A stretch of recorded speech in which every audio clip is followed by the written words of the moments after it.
볼 수 있는 모니터가 됐으면 좋겠네. 딱 모니터죠 저기. 네. 좋네. 자, 오케이. 이제 시작하겠습니다.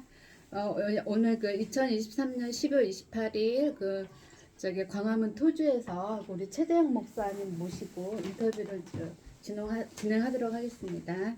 우선 우리 최재형 목사님 우리 귀한 시간 내주셔서 너무 감사하고요. 아, 초대해 주셔서 감사합니다. 네, 제가 감사합니다. 영광입니다. 감사합니다.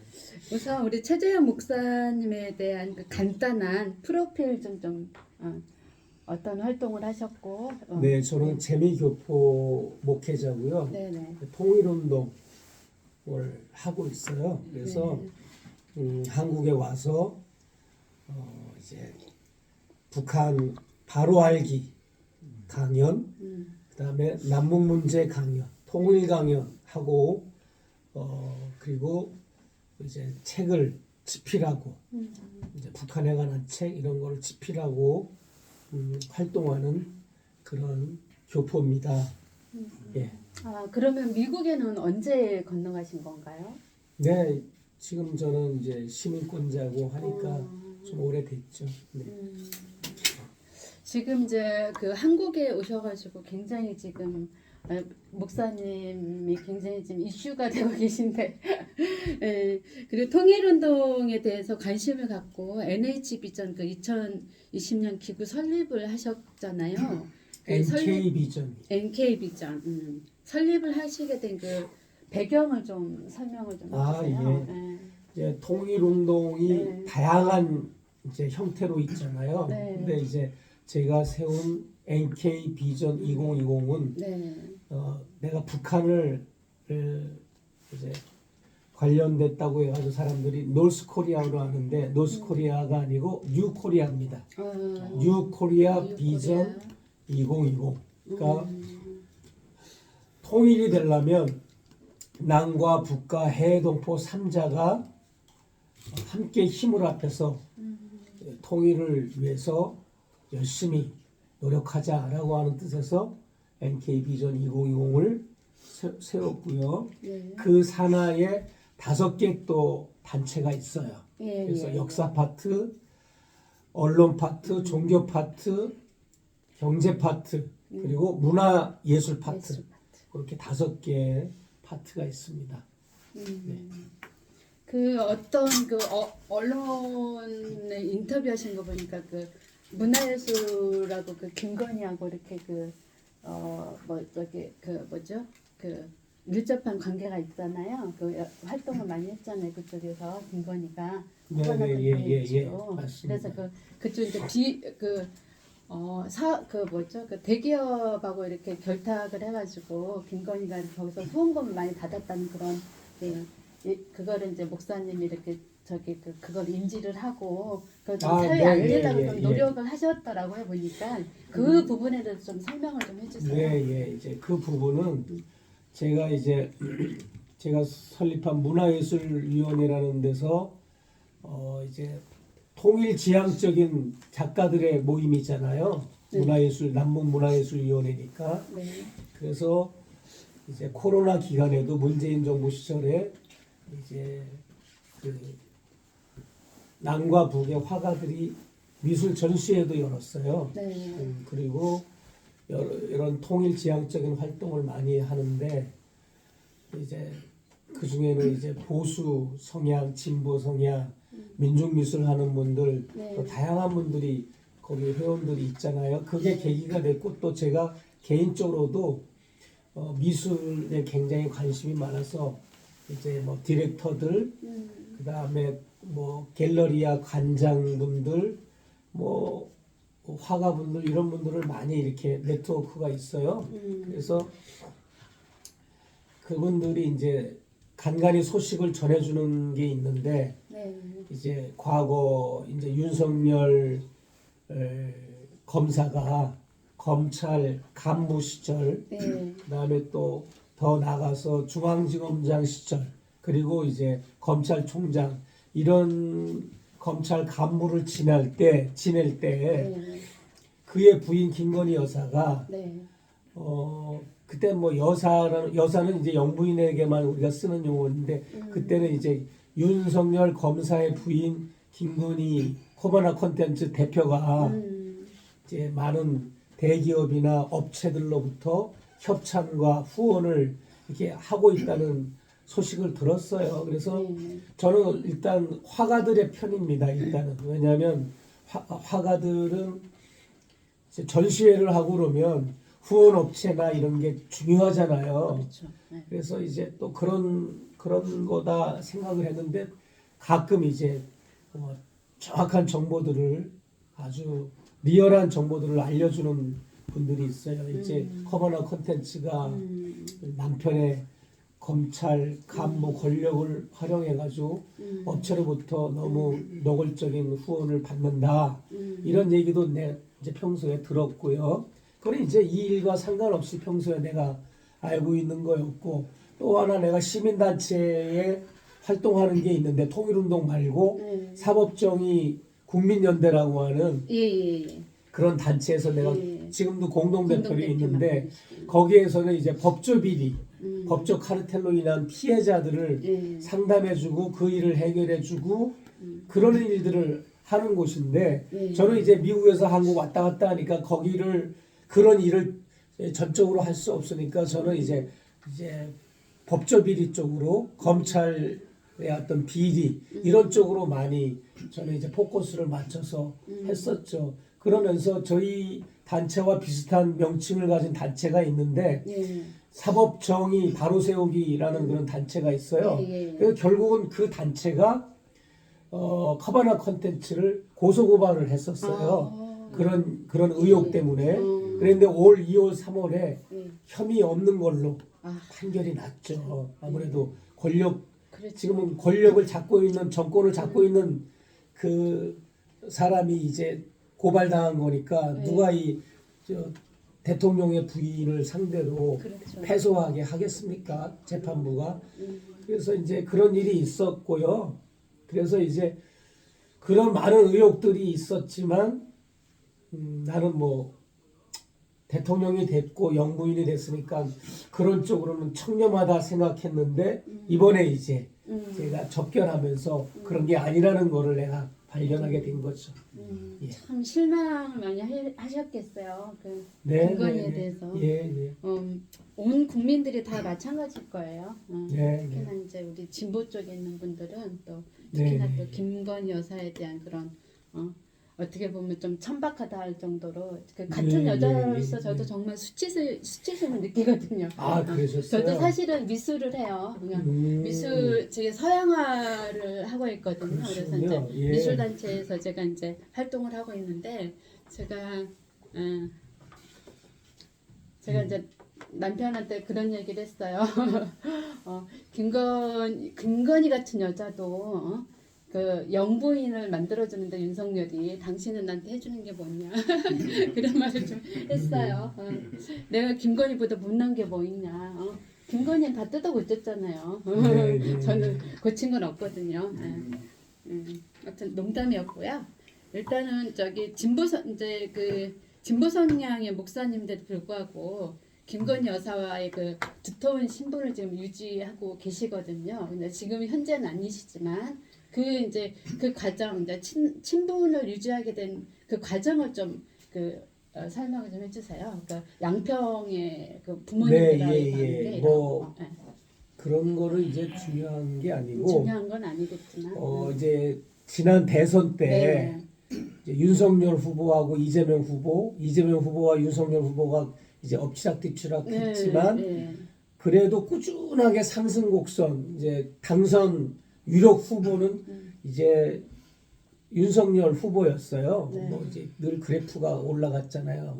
변함없이. 그런데 그분이 대선 유세를 하거나 정책을 발표하는 거 보면 특히 이제 대북 정책, 통일 정책을 발표하는 거 보면 굉장히 반북적이고 반통일적이고 거친 언사로 북한을 비난을 잘하고 그다음에 대북 선제 타격 이런 발언을 하고 그다음에 그런 걸 볼 때 내가 이제 북한 전문가의 입장에서 굉장히 불안했어요. 그리고 이 전양반이 대통령이 되면 한반도에 이 평화 체제는 깨지고 이제 전쟁의 그런 기운이 들어올 것 같다는 그런 불안감이 있어서 제가 이제 진영 논리를 떠나서 이념과 성향을 떠나서 조언을 해줘야 되겠다. 그런 결심을 했던 거고 그렇게 조언을 해줘야 되겠다는 결심도 제가 한 게 아닙니다. 나는 매일 거의 이제 강연을 주 업무로 하니까 강연을 하러 가면 청중들이 그런 얘기를 나한테 하는 거예요. 지금 이 윤석열 후보가 너무 위험한 것 같다. 그래서 목사님이 객관성이 있으니까 좀 정책적인 조언을 해주면 안 되겠느냐 해가지고 그래서 내가 이제 김건희 여사를 접촉한 거죠. 왜냐하면 김건희 여사는 실질적으로 마쿠에서 캠프를 또 영향력을 행사하는 분이고 캠프에 관여를 하고 있는 분이라서 그분을 직접 이제 다이렉트로 접촉을 해서 조언을 해주려고 했던 거죠. 예. 그렇게 해서 알게 됐습니다. 예. 그렇군요. 예. 오늘 이제 그 목사님께서도 이렇게 뭐 그 언론에 보시고 쌍특검 오늘 가결됐잖아요. 네네. 그리고 윤석열 정부는 이제 즉각적인 또 반응을 보였잖아요. 또 네네. 거부권을 행사하겠다고 네. 바로 선언을 했고 또 계속 지금 윤석열 정권이 좀 거부권을 계속 남발을 하고 있잖아요. 네네. 간호법이라든가 뭐 이런 여러 가지.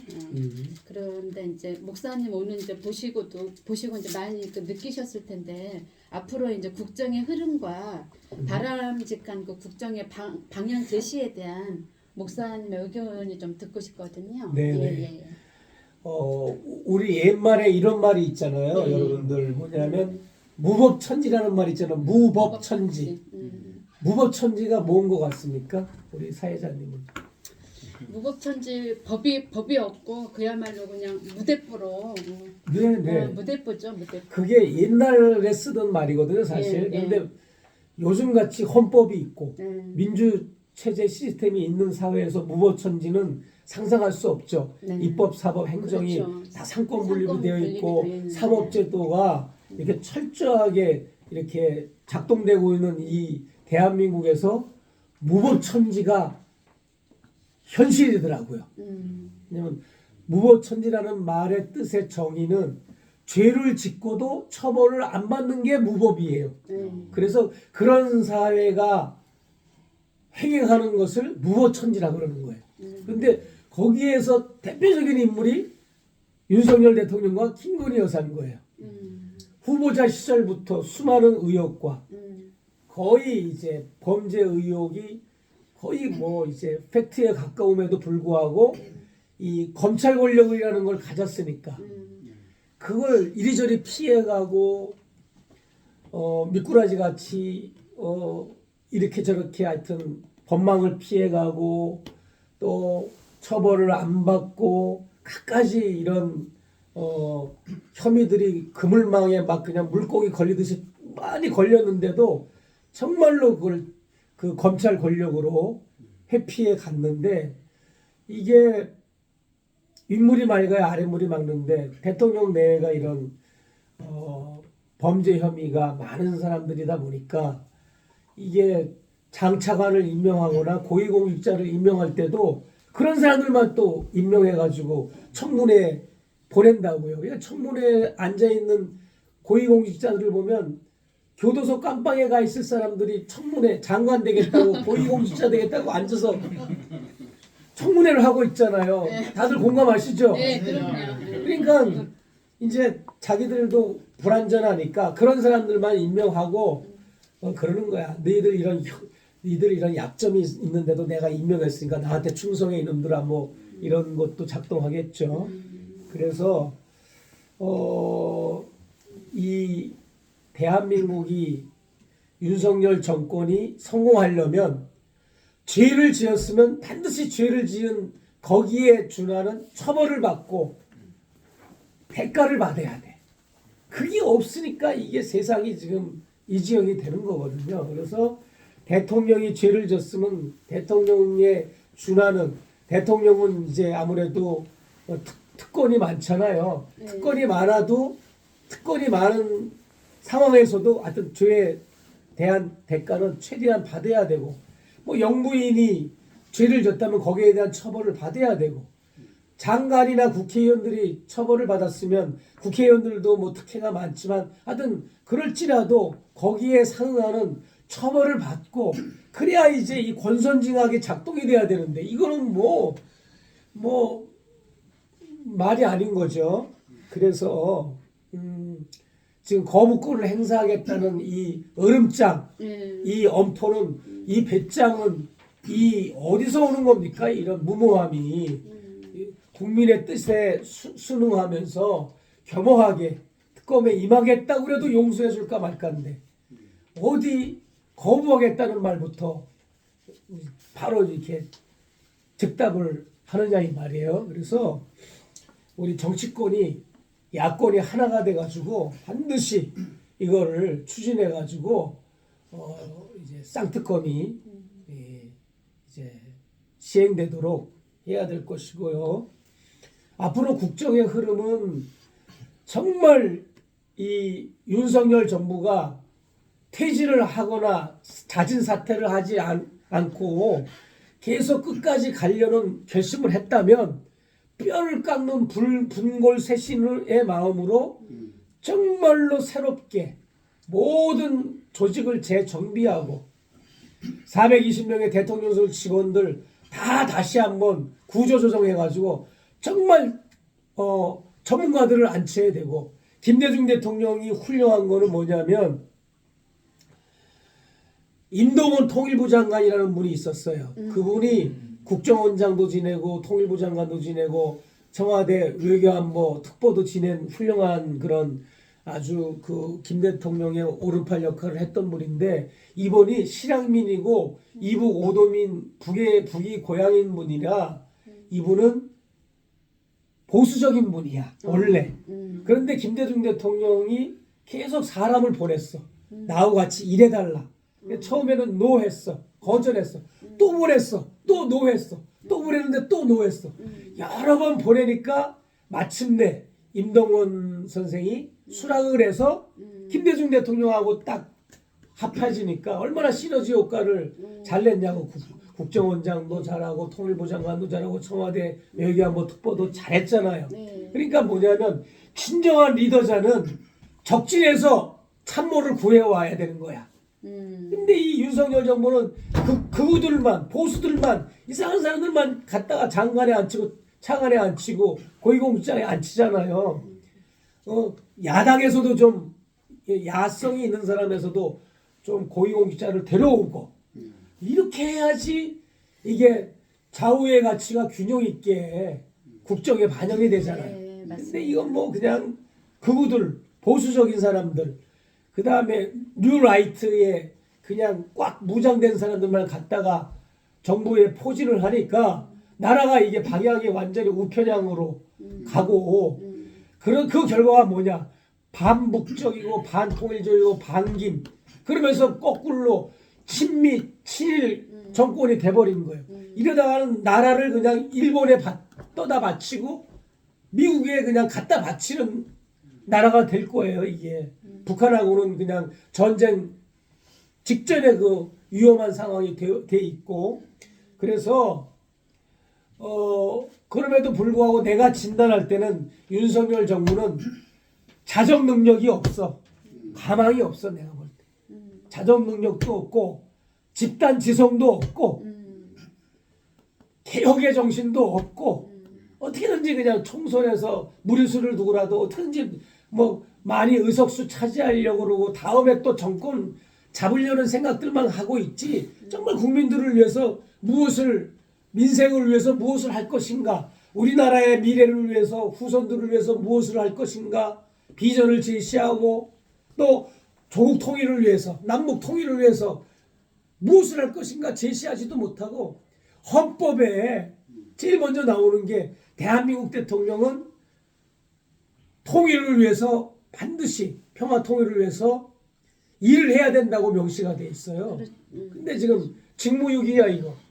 직무유기죠. 직무유기입니다. 그래서 앞으로는 윤석열 정부가 더 잘 해주기를 바라는 마음이고 탄핵을 시키고 퇴진을 하는 거는 정치권이 해야 될 문제입니다. 그런 운동하는 사람들이나 촛불 시민들의 권한이 아니야. 탄핵을 하는 건 정치권의 국회의원들이 하는 거예요. 그렇죠. 그렇기 때문에 일단 이번 사태를 통해서 더 심기일전하고 정신을 바짝 차렸으리라고 저는 봐요. 그런데 그동안 내가 누누이 지적했지만 김건희 여사가 어떤 청와대 대통령실의 시스템을 파괴하고 대통령실의 권력을 본인에게 집중화하고 사유화하고 독점화하면서 그래서 권력이 이분화되고 그런 이제 어떤 시스템의 붕괴 현상이 일어났으니까 어떤 조직, 인원, 그 다음에 시스템 이런 프로세스 이런 게 작동이 돼야 되는데 그게 무너져 버린 거야. 무너져 버렸기 때문에 그걸 다시 복구하고 민정수석실을 두고 제2부속실을 두고 특별감찰실을 둬서 대통령의 친인척, 영부인의 친인척, 사돈의 팔촌까지 샅샅이 검증하고 투명하게 국민들이 의혹이 가지 않도록 관리하고 대통령은 아침 일찍 제일 먼저 출근하고 뭐 서울에서 우리 기자가 출퇴근만 체크하는 사람이 있어요. 9시 출근했다 10시, 11시, 12시, 1시, 2시, 3시 출근하는 게 한나라의 대통령이 입에서 술 냄새 풀풀 풍기면서 그렇게 그냥 불특정한 시간에 출퇴근하는 게 가당치는 한 소리입니까? 맞아요. 물론 외국 순방 갔다 올 때는 특별히 배려한다 해도 이건 말이 안 되는 겁니다. 맞습니다. 대통령에게는 국민들이 정치를 잘하라고 공권력을 붙여줬잖아요. 경찰을 붙여주고 군인을 붙여주고 공무원을 붙여주고 공권력을 붙여줬으면 대통령은 그 모든 사람들의 가장 리더자가 되는 거야. 그렇기 때문에 그 사람들보다 더 부지런하게 출근해가지고 대통령실 직원들도 독려하고 등 두들기고 오늘 열심히 하자고 그러고 눈동자가 막 그냥 팽글팽글 돌아가면서 긴장하면서 일을 해야 되는데 이건 뭐 말이 아니야. 그래서 그런 각오가 아니면 정치권이나 국민들은 바로 퇴진, 탄핵을 해서 빨리 민주정부로 갈아치워야 돼. 제대로 할 것 같으면 국정 비전을 이번에 싹 새롭게 쇄신해가지고 국민들한테 제시하고 민생 대책, 남북관계 복원을 제시해야 되고 복원 대책, 남북관계를 파탄을 시켜놨으니까 그걸 다시 복원할 수 있는 비전을 제시하고 그렇게 했으면 좋겠어요. 이상입니다. 네, 아유 수고하셨습니다.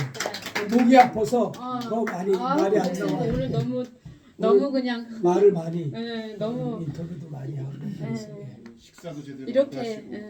이렇게 목사님 말씀하신 대로만 하면 그 윤석열이 진짜 막 분골쇄신해가지고 정신을 바짝 차리고 뭐 정말 정시에 출근해서 좀 밤늦게까지 9시 10시까지 막 그러면요. 일을 하고 우리 저기 노무현 대통령님하고 또 그 문재인 대통령님도 그렇게 하셨잖아요. 네, 또. 네, 네, 네. 하셨고 그분들은 또 술을 좋아하지만 임기 때는 또 술을 딱 끊고 하셨잖아요. 네. 제가 오늘 그런 기분이 모습을- 좋은 거는 네. 저는 그동안 이제 그 대한 언론 뭐 네. 이제 좀 뭐 페이머스한 유튜브 네. 언론들은 많이 다 거의 출연 안 한 데가 없죠. 그리고 네. 뭐 이제 레가시 미디어도 웬만한 데는 다 출연을 했어요. 방송을 안 보내서 그렇지 이 사람들이 네. 권력이 무서워가지고 나 카메라로 다 인터뷰하고 신문도 인터뷰하고 그랬는데 보도를 안 하는 거야. 인터뷰를 했는데 그냥 가지고 있어.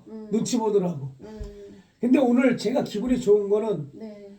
우리 장애우 선생님들이 운영하는 1인 미디어 유튜버 분들이 네. 네 분이나 여기 오셨고 네. 그래가지고 난 너무 기뻐요. 네. 연말연시에 내가 뭐 이런 우리 여러분 같은 분들을 내가 정말 품고 네. 정말 아끼고 사랑하는 분들인데 우리 잼산촌 유튜브 잼산촌 유튜브 그리고 우리 종신 TV 유튜브 예. 그 다음에 김상중 유튜버님 그 다음에 홈블리 우리 청년 유튜버 이 네 분이 건강. 예 아주 그냥 무슨 내외신 기자회견하는 것처럼 쫙 이렇게 네. 촬영을 하고 계시고 네. 특히 이제 이 모든 분들을 이제 이 사실을 알리고 모집해 주시고 이분들을 잘 따뜻하게 대접해 주시고 안내해 주시고 했던 우리 백순옥 선생님 백순옥 TV 그리고 그의 남편 되시는 우리 또 유유석입니다. 유희석 예. 아니 내가 이제 그 세례명으로 얘기를 했다가 니콜라우 이석 선생님 두 네 분인데 네. 이런 자리를 마련해 주셔가지고 제가 너무 기뻐요. 그래서 여러분들 이 방송 나가면 다 10,000명씩 더 늘어날 것 같아요. 이야. 이야. 제가 한 가지 질문이 있는데요. 저번에 김은희 씨한테 뭐 명품 물건 같은 거 전달했다고 하는데 사실인가요? 아, 명품 전달한 거 사실입니다. 네. 예, 그래가지고 그게 우리 서울소리 예. 기사 그 인터뷰 통해서 나왔던데 맞습니다. 어떻게 생각하나요? 예, 그러니까 공직자의 부인들은 어떤 김영란법이라는 게 있어서 네. 명품이나 돈이나 그 비싼 선물들은 받으면 안 되는데 네. 내가 이제 그 선물을 가지고 들어갑니다 하고 카톡으로 미리 사진을 보냈는데 목사님 이런 거 가지고 들어오면 안 됩니다. 목사님 혹시 그런 거 가지고 날 만나려는 생각을 가지면 나는 목사님 더 이상 만날 수 없습니다. 이렇게 얘기를 안 하는 게 아니라 네. 들어오세요 하고 시간 날짜를 알려주고 그래서 내가 전달을 한 거예요. 그러니까 또 거기에 대한 건 법적으로 제가 책임 있으면 제가 받고 또 여사가 책임 있으면 여사가 받고 남편 되는 공직자 대통령이 처벌받으면 처벌받고 셋이 몽땅 다 처벌받으면 셋이 다 받아야 되고 아무튼 그건 법적인 조치대로 잘 될 겁니다. 아주 중요한 질문 해주셨습니다. 이 정도로만 했습니다. 네, 이제 목사님 좀 보기가 목 갈라져가지고. 아프시니까 네, 아우 너무 뵙기에도 너무 힘들어 보이시고 네. 그러면 우리 유희석 선생님 잠깐 이쪽으로 한번 네. 와보시겠어요? 네. 우리 시청자분들이 니콜라우 유희석 선생님이 누군지 모르잖아요. 네. 유희석 선생님도 자기 소개를 좀 네. 해주시죠. 예. 안녕하십니까. 저 유희석이라고 합니다. 이제 그 종로에서 활동해 왔고요. 그리고 우리 저 진짜 오늘 여기 앉았어. 예, 거기 앉았어. 오늘 저 우리 최재형 목사님께서 함께 해주셔가지고 이렇게 자리를 좀 마련했습니다. 이제 우리가 양심 있는 사람들이 더 많이 더 잘 살 수 있는 그런 세상을 만들어야겠죠. 그리고 지금 그런데 그동안 우리나라는 비양심의 합리화에 많이 상처를 받아왔습니다. 이제는 더 좋은 세상을 만들고 통일 대한민국, 선진 대한민국을 만들기 위해서 같이 노력했으면 합니다. 네. 그리고 좀 계속 앉아 계세요. 네. 그 우리 니콜라우 선생님은 유 선생님은 가톨릭 신자인데 아주 독실한 가톨릭 신자예요. 저도 뭐 가톨릭에서도 강연도 많이 했지만 신부님들 앞에서 수녀님들 앞에서 강연 여러 번 했는데 이렇게 정말 신실하고 정말 천주님의 은혜를 성모님의 은혜를 정말 갈망하면서 이렇게 신앙적인 발로로 어떤 사회운동, 정치개혁 이런 거에 이렇게 몸담는 분을 저는 처음 봤어요. 그래서 저도 일정이 빠듯하지만 사실은 이제 와이프 되시는 우리 백순옥 선생님이 유튜브 한 지가 얼마 안 된다고 그래서 내가 이제 많이 구독자 좀 늘려드리려고 네. 오늘 백순옥 선생님 TV에만 내가 출연하려고 네. 사실은 이제 온 건데 이렇게 같이 나누는 거예요. 네, 우리 네. 두 네 분이 네. 이렇게 우리 정말 약자분들, 네. 이 소수자분들의 이런 분들을 같이 챙겨서 함께 동참한 걸 보고 제가 더 기분이 막 가슴이 뭉클한 거예요. 아이고, 그래서 아이고. 너무 좋았고 네. 요 화면이 우리 백순옥 TV 네, 거죠? 제 TV 예요. 요거를 들어서 네. 한번 이분들을 한번 비춰주세요. 지금 네. 이분들이 예 이렇게 한번 그대로 이렇게 들어서 한번 우리 여기 같이 찍으시는 이분들 한번 이렇게 비춰주시면 네. 예. 홍블리 TV님, 그다음에 종신 TV님, 우리 김상중 TV님 세 분은 제가 잘 아는데 이 선생님은 제가 처음 뵙는 것 같아요. 우리 김삼천 네, 안녕하세요. TV. 네. 네. 바쁜 와중에도 오셔서 너무 감사하고요. 네. 우리 또 다 흥하게 또 잘 됐으면 좋겠어요. 네. 네. 그래서 이제 다시 넣으시면 네. 될 것 같고 마무리하겠습니다. 이제 네. 여러분.